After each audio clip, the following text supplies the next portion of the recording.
Arrive alive A safer roads campaign for safer roads in Telangana అన్న పేరుతో నడుస్తున్నటువంటి ఈ ప్రోగ్రాంకి వచ్చినటువంటి commissioner of police Karimnagar Goushalam గారు, డిస్ట్రిక్ట్ కలెక్టర్ అండ్ మ్యాజిస్ట్రేట్ శ్రీమతి చిత్రా మిశ్రా గారు, additional collector local bodies Karimnagar Ashwini గారు, డాక్టర్ వెంకటరమణ డిఎంఎండ్హెచ్ఓ కరీంనగర్, చక్రవర్తి కరీంనగర్ ఎంబీఐ, శ్రీ కిరణ్ డిఈ ఆర్ఎండ్బి కరీంనగర్, సోహం సునీల్ ఐపీఎస్ అండర్ ట్రైనింగ్. ఇట్లాగే ఇట్లున్నటువంటి స్కూల్ పిల్లలు, కాలేజ్ పిల్లలు, వాళ్ళగా మనం ఇంటి నుంచి బయటికి వెళ్తున్నప్పుడు మన అమ్మ కానీ నాయన కానీ ఏమంటారు, క్షేమంగా పోయి రమ్మంటారు, మంచిగా పోయి మంచిగా రా అంటారు. దానికోసం అని చెప్పే అరైవ్ అలైవ్ అంటే క్షేమంగా పోయి రాండి అంటే జీవిత ప్రాణాలతో రాండి అనే ఉద్దేశంతో ఈ ప్రోగ్రాంకి అరైవ్ అలైవ్ అన్న పేరు మీద స్టేట్లో భారతదేశంలో ఎంత పెద్ద సమస్య అయిపోయింది అంటే రోడ్ సేఫ్టీ అన్నది. యాక్సిడెంట్ లో చనిపోయిన వాళ్ళు 7,500 మంది, అంటే 800 persons మర్డర్స్ లో చనిపోతే 7,500 మంది రోడ్ యాక్సిడెంట్స్ చనిపోయి. మోటివ్ ఉంటుంది, ఒక చంపినోనికి ఒక అబ్జెక్టివ్ ఉంటుంది. వానికి ఏదో పొలం పంచాయతీ ఉండొచ్చు, గట్టు పంచాయతీ ఉండొచ్చు, ఇంకొంచెం చంపుతాడు. కానీ ఇక్కడ రోడ్ మీద జరిగేటువంటి యాక్సిడెంట్ లో ఎట్లాంటి కారణం లేకుండా కేవలం నెగ్లిజెన్స్ వలన, పట్టించుకొనితనం వలన, నిర్లక్ష్యం వలన సరిపోతున్నారు అన్నమాట. అందుకోసం అని చెప్పి ఎలిమెంటో ట్రాన్స్పోర్ట్ డిపార్ట్మెంట్ కలిసి చేస్తే లాభం లేదు. దీన్ని ఒక ఉద్యమం లేక మొత్తం ఎంటైర్ సొసైటీ మొత్తం ఉద్యమం లేక ఇందులో భాగస్వామ్యం చేసుకోవాలి.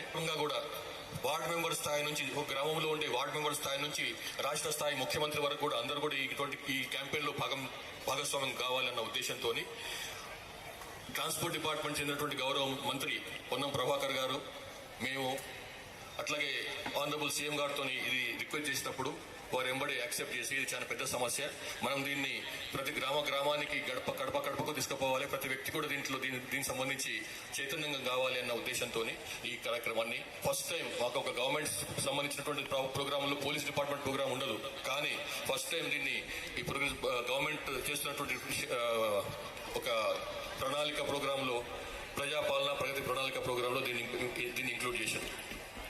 రోడ్ యాక్సిడెంట్ చనిపోతున్న వాళ్ళల్లో 60 to 70% మంది 2 వీలర్స్ నడిపిస్తున్న వాళ్ళు కానీ, లేకపోతే నడుచుకుంటూ పోతున్న వాళ్ళు కానీ, రోడ్డు మీద నడుచుకుంటూ పోతున్న వాళ్ళు కానీ. అంటే ఎంత వల్నరబుల్ సెక్షన్స్ ఆఫ్ సొసైటీ వాళ్ళు అర్థం చేసుకోవచ్చు. 2 వీలర్స్ వాళ్ళు ముఖ్యంగా అందరికంటే ఎక్కువ ప్రమాదకారులు. ఎందుకంటే 2 వీలర్స్ నడిపించే వాళ్ళలో ప్రతి ఊర్లో వెళ్తే 18-16 ఏళ్ళ వయసు. బేసిక్ ప్రికాషన్స్ అంటే ఏంది? First thing is carrying a helmet పెట్టుకోవటము. రెండవది వెనుక కూర్చున్న వాళ్ళటము. మూడవది ఏంది?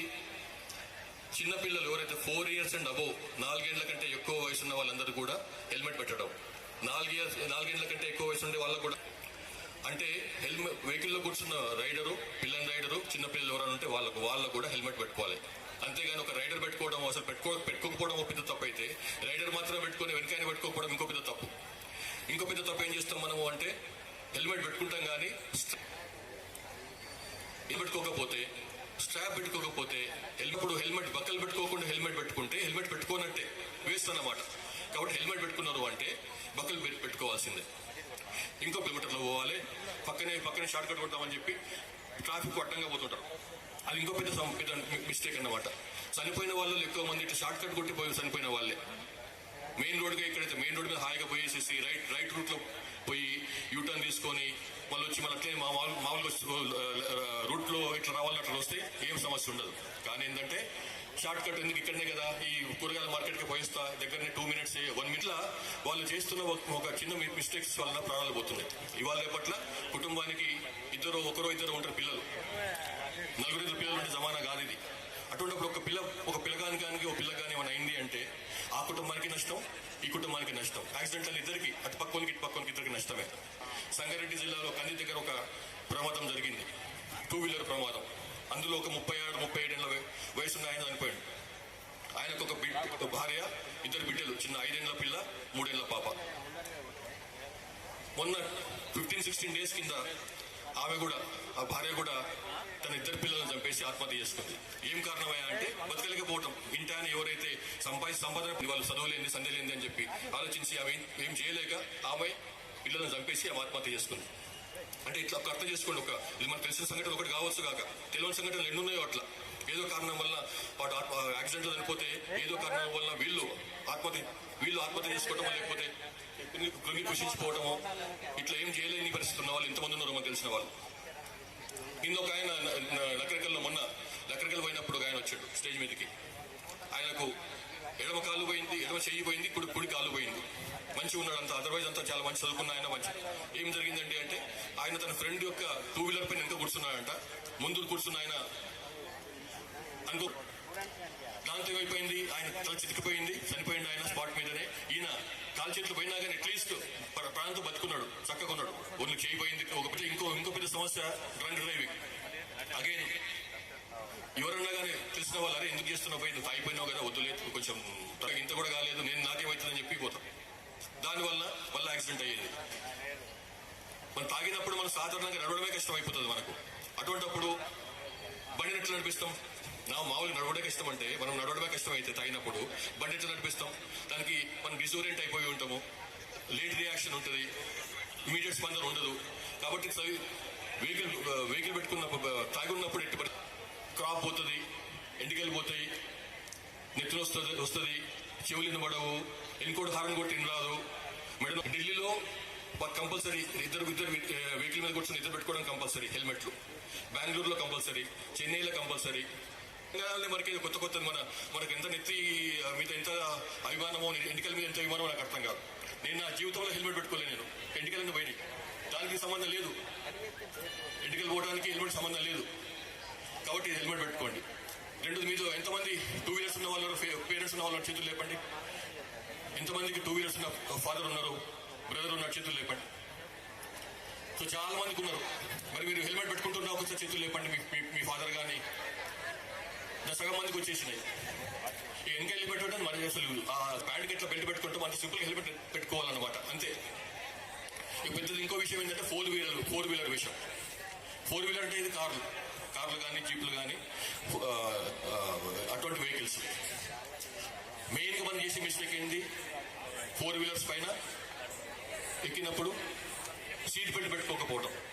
ఎక్కువ పెట్టుకుంటే డ్రైవర్ పెట్టుకుంటాడు, డ్రైవర్ పక్కన కూర్చున్నాను పెట్టుకోడు, వెనక కూర్చున్న వాళ్ళు పెట్టుకోరు. ఎంతమంది ఇన్మేట్స్ ఉన్నా కానీ, ఎంతమంది 4 వీలర్లో కూర్చున్నా కానీ అంతమంది సీట్ బెల్ట్ పెట్టుకోవాల్సిందే. దానికి సీట్ బెల్ట్ పెట్టుకోవడానికి కారణం ఉన్నది. ఎందుకు అంటే సీట్ బెల్ట్ పెట్టుకుంటే యాక్సిడెంట్ అయినప్పుడు అంటే కొన్నిసార్లు మనం బయట పడతాం, వెహికల్కి వెళ్ళి బయట పడతాం, లేకపోతే పైన అద్దంలోకి వెళ్ళి బయటకు పడతాం. బయటకు పడ్డప్పుడు ఏమవుతుంది, వెహికల్ తగులొస్తూ మన తలకు వెళ్ళిపోవచ్చు, లేకపోతే వేరే వెహికల్ వచ్చి వేరే మన మీదకి వెళ్ళిపోవచ్చు. కాబట్టి సీట్ బెల్ట్ పెట్టుకుంటే వెహికల్ లోపల ఉండిపోతాం మనం. వెహికల్ లోపల ఉండిపోవడం కాదు, కొన్నిసార్లు సీట్ బెల్ట్ పెట్టుకోకపోతే ఎయిర్ బ్యాగ్ ఓపెన్ కాదు. మీకు తెలుసు, ప్రతి కార్లో ఎయిర్ బ్యాగ్ ఉంటే తెలుసు కదా. ఆల్మోస్ట్ అన్ని కార్లలో ఇవాళ రేపట్ల కొంచెం మంచి కార్లలో ఎయిర్ బ్యాగ్ వచ్చింది, తెలుసు కదా. సీట్ బెల్ట్ పెట్టుకోకపోతే ఎయిర్ బ్యాగ్ ఓపెన్ కాదు. ఎయిర్ బ్యాగ్ ఎందుకు ఉంటుంది? సడన్ గా బ్రేక్ వేసినప్పుడు, లేకపోతే ఒక ఇంపాక్ట్ అయినప్పుడు, ఆ ఇంపాక్ట్ కు డ్రైవర్ ముందు ఉన్నటువంటి ప్రాంతం నుంచి కానీ, పక్కన కూర్చున్న ఆయన దగ్గర నుంచి కానీ ఒక ఎయిర్ బ్యాగ్ బయటకు వస్తుంది. దాంతో మనకు పెద్ద దెబ్బ తగలకుండా ఎయిర్ బ్యాగ్ ఆపుతుంది. కానీ మీరు సీట్ బెల్ట్ పెట్టుకోకపోతే ఎయిర్ బ్యాగ్ ఓపెన్ కాదు. అది ఎన్నిసార్లు తక్కువ తప్పించుకోగలుగుతాను నేను అని చాలా మందికి మీద భ్రమలు ఉంటాయి. అవి ఓవర్ కాన్ఫిడెన్స్ అన్నమాట. అట్లాంటి భ్రమలు పెట్టుకోవద్దు. ఎందుకంటే యాక్సిడెంట్ అయినప్పుడు సెకండ్లో 10వ వంతు కూడా కాదు. సో మనకు ఆ రియాక్షన్ టైం ఉండదు. 1/10 ఆఫ్ సెకండ్లో మనం, లేకపోతే ట్రక్ డ్రైవర్స్ కానీ ఉన్నారా, ఓనర్స్ కానీ, ట్రక్ ఓనర్ అసోసియేషన్ ఓనర్స్ కానీ అట్లాంటి ఉన్నారా ఎవరన్నా? ఎనీవే, ముఖ్యంగా ఏంటంటే వాళ్ళకి ఎందుకు అడుగుతున్నా అంటే, ఈ బండ్లందరూ కూడా రోడ్ల మీద పోతున్నప్పుడు రైట్ సైడ్ ఈ పెద్ద బండ్లు ఏం చేస్తారు, ఏ బండి అయినా కానీ రైట్ సైడ్ లేని కతుక్కొని ఇక ముందు పోతూనే ఉంటారు అనమాట. దాంతో ఏమైపోతుంది, లెఫ్ట్ సైడ్ నుండి ఓవర్టేక్ చేయాల్సి వస్తుంది వేరే బండ్లకు. లెఫ్ట్ సైడ్ నుండి ఓవర్టేక్ చేయడం అనేది డేంజరస్ థింగ్. లెఫ్ట్ సైడ్ నుండి ఓవర్టేక్ చేయడం అనేది లేదు, చేయకూడదు. ఎందుకంటే మనకు డ్రైవర్ ఎక్కడ కూర్చుంటాడు, వెహికల్లో రైట్ సైడ్ కూర్చుంటాడు. మన వెహికల్లో రైట్ సైడ్ ఉంటుంది స్టీరింగ్. కాబట్టి డ్రైవర్ స్టీరింగ్ కూర్చుంటాడు. అటువంటిప్పుడు రైట్ నుంచి ఏదైనా వెహికల్ ఓవర్టేక్ చేస్తుంటే ఛాన్స్ ఈజీ చూడడం సులభం అన్నమాట. కానీ ఏమవుతుంది, ఏం జరుగుతుంది, బికాస్ ఈ బండ్లన్నీ కూడా రైట్ లైన్ కు అంత కత్తుకొని పోతున్నాయి కాబట్టి, పక్కకు లెఫ్ట్ సైడ్ లైన్ వస్తలేవు కాబట్టి ప్రతి ఒక్కరు కూడా లెఫ్ట్ నుంచి ఓవర్టేక్ చేస్తున్నారు. లెఫ్ట్ నుంచి ఓవర్టేక్ చేయొద్దు, అది డేంజరస్. అన్ని వెహికల్స్, పెద్ద వెహికల్, చిన్న vehicle, RTC bus, truck, lorry, tipper or 4-వీలర్ ఏదైనా కానీ సరే లెఫ్ట్ లైన్ లోనే నడిపించాలి. కేవలం ఓవర్టేక్ చేయడానికి మాత్రమే రైట్ లైన్ నుంచి ఓవర్టేక్ చేయాలి. చేసిన తర్వాత మళ్ళీ లెఫ్ట్ లైన్కి వచ్చేయాలి. చాలా మంది ఏంటంటే రైట్ లైన్ కు స్టిక్ అయిపోతూనే ఉంటారు. ముఖ్యంగా ఆర్టీసీ వాళ్ళకి ఇంతకుముందు ఎవరున్నారు, ఆర్టీసీ ఎండిగా ఉన్నారా, ఆర్టీసీ డిఎంగా ఎవరున్నారు, ఆర్టీసీ వాళ్ళు కూడా ఎంతకుముందు మంచిగా నడిపించింది. కానీ ఈ మధ్య కాలంలో వాళ్ళు కూడా రైట్ లైన్ కట్టుకొని పోతూనే ఉన్నారు అనమాట. సో లెఫ్ట్ నుంచి ఓవర్టేక్ చేయాల్సి వస్తుంది. అది పూర్తిగా తప్పు. అది చేయనియొద్దు. రైట్ నుంచి ఓవర్టేక్ చేయాలి కానీ లెఫ్ట్ నుంచి ఓవర్టేక్ చేయొద్దు. రైట్ సైడే వెహికల్ నడిపియొద్దు, లెఫ్ట్ సైడ్ ఉండాలి వెహికల్. రైట్ నుంచి ఓవర్టేక్ చేయాలి. ఇంకో పెద్ద మిస్టేక్, ఇంకో హై బీమ్ మీద నడిపిస్తుంటాం. హై బీమ్ మీద నడిపించి ఎప్పుడైనా కానీ బిల్టప్ ఏరియా అంటే విలేజ్లు కానీ, పట్టణాలు కానీ, గ్రామాలు కానీ ఉన్నప్పుడు హై బీమ్ నుంచి లో బీమ్కి రావాలి. ఒకటి అంటే హై బీమ్ మీద నడిపేయద్దు, లో బీమ్ మీద నడిపేయాలి. తర్వాత ఆపోజిట్ డైరెక్షన్ లో ఇంకో వెహికల్ వస్తున్నప్పుడు ఈ బండి రెండు కూడా ఒకదానికొకటి క్రాస్ అయ్యేంత వరకు కూడా లో బీమ్ లోకి ఉండాలి. తర్వాతనే హై బీమ్ వచ్చేయాలి. మనం ఏం చేస్తాం సాధారణంగా అన్ని ఈవెన్ కార్ అయినా కానీ సరే, స్కూటర్ అయినా సరే, టక్ వేసి లో బీమ్ కేసి వాళ్ళు హై బీమ్ వేసేస్తుంటాం. టక్ అది తప్పు. లో బీమ్ కేసి ఆ ముందున్న వెహికల్ క్రాస్ అయ్యేంత వరకు కూడా, ఎదురుగా వస్తున్నటువంటి వెహికల్ ఈ వెహికల్ క్రాస్ అయ్యేంత వరకు కూడా లో బీములనే ఉండాలి. తర్వాత హై బీమ్కి వచ్చేయాలి. అది పద్ధతి. దాంతో ఏంటంటే ఎందుకంటే చాలా పెద్ద లైట్, బాగా డార్జిలింగ్ లైట్ ఉంటుంది కాబట్టి ఇతని కళ్ళని కొంచెం డిజోరెంట్ అయిపోతాయి. కొన్నిసార్లు రియాక్షన్ తగ్గిపోతే రోడ్ల మీద లేచిపోతాం మనం. కానీ మీకు తెలిసి చాలా మంది నిలబడిన వెహికల్స్ వెనక నుంచి గుద్దుకొని పోయి ఎప్పటికప్పుడు చుట్టూన్న పరిసరాలను గమనించుకుంటూ డ్రైవ్ చేసుకుంటూ పోవటం.